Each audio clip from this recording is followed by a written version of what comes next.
Soukeina est séropositive. Elle vit avec le VIH depuis plus de 10 ans.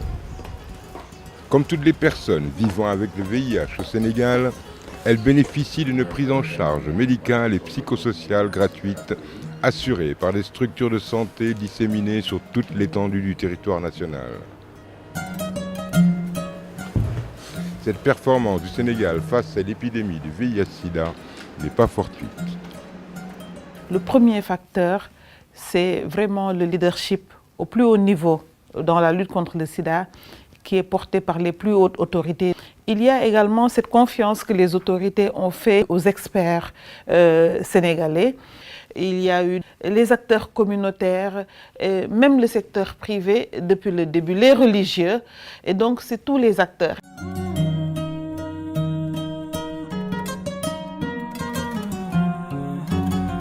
En fait, tout commence en 1986 avec la découverte du premier cas de sida à la clinique des maladies infectieuses de l'hôpital de Fann. Et nous sommes un jour tombés sur un malade qui nous venait d'Afrique de l'Est, amaigri, un peu fébrile, fatigué, avec du muguet dans la bouche, avec une toux. Des éléments qui nous faisaient penser à une personne qui a plus d'immunité. Et on a pensé au sida. Mais c'était le premier cas, donc beaucoup d'hésitation. Et nous avons décidé quand même de faire un prélèvement et de l'envoyer au laboratoire. Cette personne, nous avons appris par la suite qu'elle était décédée. Au moment où le diagnostic est tombé, on nous a envoyé les résultats et on nous a dit, voilà, c'est un malade du sida. Dans la foulée, la riposte nationale s'organise avec la mise en place du comité pluridisciplinaire de lutte contre le sida et la création du comité national de lutte contre le sida. Nous avons, dès qu'on a été informé de ces résultats, informé le président Diouf à l'époque. Et il a été très réceptif, contrairement à la plupart des chefs d'État des pays africains. Il n'a pas opposé de déni. L'une des premières stratégies mises en place dans le cadre de cette lutte contre le sida fut la sécurité transfusionnelle avec le soutien de l'Organisation mondiale de la santé. Ceci a été fait grâce d'abord à l'amélioration de la pratique transfusionnelle ici au niveau du CNTS, mais également grâce à la mise en place dans toutes les régions du pays. Nous nous sommes basés sur le tissu hospitalier au niveau de tous les hôpitaux régionaux d'une banque de sang pour que toutes les transfusions sanguines qui se font dans le pays puissent être sécurisées, notamment par le dépistage. Au cours des premières années de l'épidémie, les autorités privilégient une démarche de prévention pour éviter une explosion de la maladie. Dans le même temps, la société civile, les religieux, musulmans et chrétiens se mobilisent pour apporter une réponse communautaire. 87% des religieux et des acteurs religieux parlent et interviennent dans le domaine de la lutte contre le VIH. C'est très important.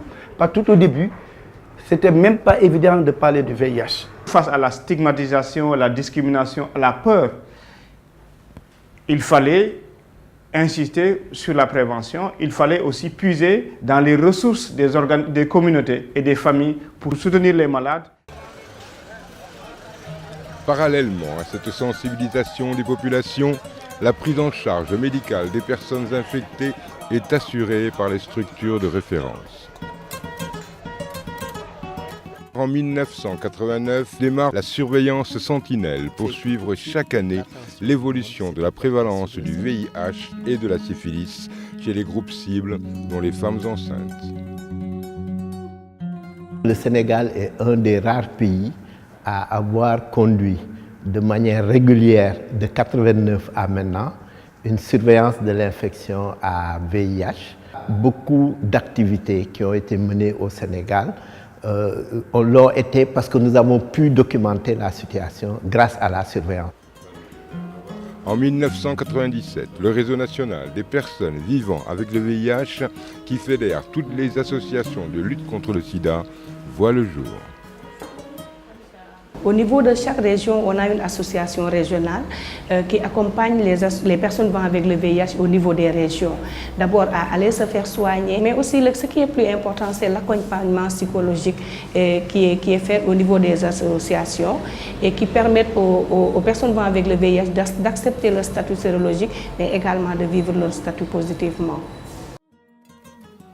La décennie 90 sera marquée par des initiatives hardies des autorités en charge de la lutte contre le sida, avec le soutien constant des pouvoirs publics. En effet, à la suite de l'initiative d'accès aux ARV de l'ONU-SIDA, les autorités en charge du sida, fortement soutenues par le président Abdou Diouf, lancent la première initiative gouvernementale d'accès aux antirétroviraux en Afrique. On a démarré avec 80 malades. Et avec ces 80 malades, on a pu démontrer l'efficacité, l'acceptabilité, la faisabilité et la tolérance. De l'ensemble des recherches qui ont été produites, sont issues un ensemble de recommandations qui ont pu être utilisées directement au niveau national pour orienter, définir la politique de santé publique nationale sur l'accès aux médicaments antirétroviraux, mais aussi au niveau international. Avec l'appui des partenaires internationaux, dont la France, la NRS, l'Agence nationale de recherche sur le sida, les résultats de l'initiative sénégalaise d'accès aux antirétroviraux ne se feront pas attendre par les patients. Auparavant, on pensait que la durée de vie était réduite. Ce sont des personnes pour lesquelles avaient des pronostics, disons, assez limités en termes de durée de vie. Aujourd'hui, ils sont là. Ils mènent leurs activités, ils travaillent, ils ont des enfants. Les ARV m'ont permis aujourd'hui d'avoir une vie positive dans la prise en charge de ma maladie. Ils m'ont permis aussi d'avoir une charge virale indétectable depuis 2010. J'élève mes enfants dans de bonnes conditions. Je travaille à l'hôpital. Je suis médiatrice psychosociale en santé aujourd'hui. Afin de mieux assurer la prise en charge des personnes vivant avec le VIH, le centre de traitement ambulatoire est créé en 1998 avec l'appui de l'Organisation panafricaine de lutte contre le sida et la Croix-Rouge française. Et l'objectif de départ quantifié, c'était prendre en charge 500 patients en ambulatoire. Et actuellement, on est à 4137 patients suivis. En 2001, avec l'appui de la Banque mondiale, le Conseil national de lutte contre le sida est mis en place. Il est présidé par le Premier ministre et dirigé par un secrétariat exécutif. C'est une maladie qui concerne beaucoup de secteurs, surtout les secteurs de développement. Pour pouvoir toucher tous ces secteurs, il ne faut pas être dans un secteur. Il faut être à un niveau où on peut travailler de la même façon avec tous les secteurs de développement. C'est comme ça que l'ONU-SIDA a demandé aux pays d'élever le leadership de la lutte contre le sida et de le mettre à un niveau où on peut travailler dans beaucoup de secteurs. À partir de 2001, les ARV sont décentralisés dans chaque région du Sénégal, permettant ainsi aux personnes vivant avec le VIH d'accéder à la prise en charge quelle que soit leur localisation. De plus, le président Abdoulaye Wade décide en 2003 de la gratuité des ARV, du dépistage et du suivi des patients.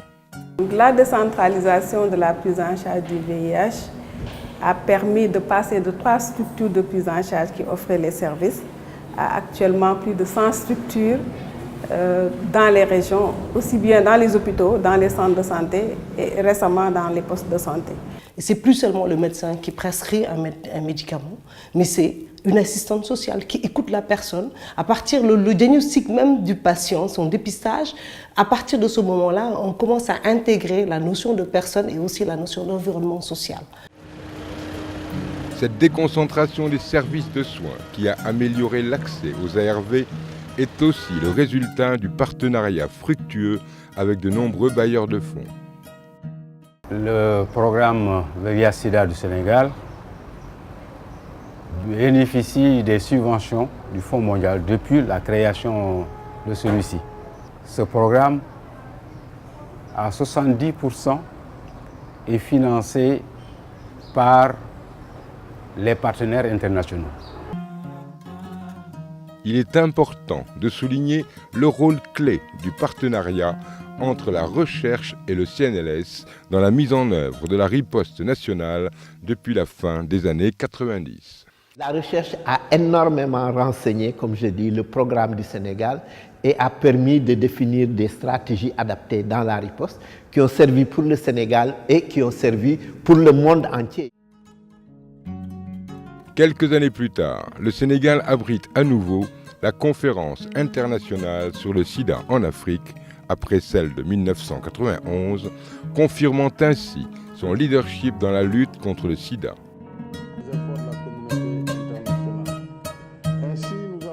Fort de l'engagement personnel du président Macky Sall, parrain du Fonds mondial contre le sida, la tuberculose et le paludisme, le Sénégal est entré aujourd'hui dans une nouvelle phase de la lutte contre le VIH.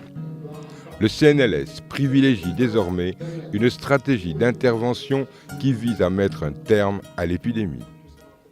Il faut affiner nos stratégies pour aller pêcher, comme le disent les jeunes, là où il y a du poisson, c'est-à-dire amener les services de dépistage là où on a le plus de chances de trouver des personnes positives pour leur donner la chance de prendre des médicaments et de rester en vie et de ne pas transmettre le sida. Tout le grand défi est là. En fait, cette stratégie de tester et de traiter toutes les personnes vivant avec le VIH s'inspire de celle de l'ONU-SIDA qui va lancer un plan d'urgence pour l'Afrique de l'Ouest et du Centre. On vise d'ici 2020 à atteindre les 3,90, c'est-à-dire 90% des personnes qui sont infectées doivent connaître le statut, 90% des personnes qui sont détectées positives au VIH doivent être mises sous traitement et 90% des personnes sous traitement doivent arriver à l'élimination de la charge virale. Au final, il s'agit pour le Sénégal d'atteindre dans les meilleurs délais le nouvel objectif de l'ONU-SIDA. Cependant, dans le contexte de raréfaction des ressources, des défis majeurs vont être relevés pour permettre au Sénégal de continuer à jouer sa partition avant-gardiste dans la lutte contre le sida. Les ressources, c'est le plus grand défi aujourd'hui. Il faut mobiliser des ressources pour parachever le travail que nous sommes en train de faire. Nous devons mettre moins de ressources dans tout ce qui est gestion, dans tout ce qui est cadre de planification, laisser tomber tout ce qui ne contribue pas à l'efficacité de la lutte contre le sida et s'orienter vers des stratégies porteuses, vers des stratégies qui démontrent tout de suite un impact. Ces défis impliquent la mise en place de nouveaux partenariats avec les collectivités locales, le secteur privé et le Fonds mondial de lutte contre le sida, la tuberculose et le paludisme.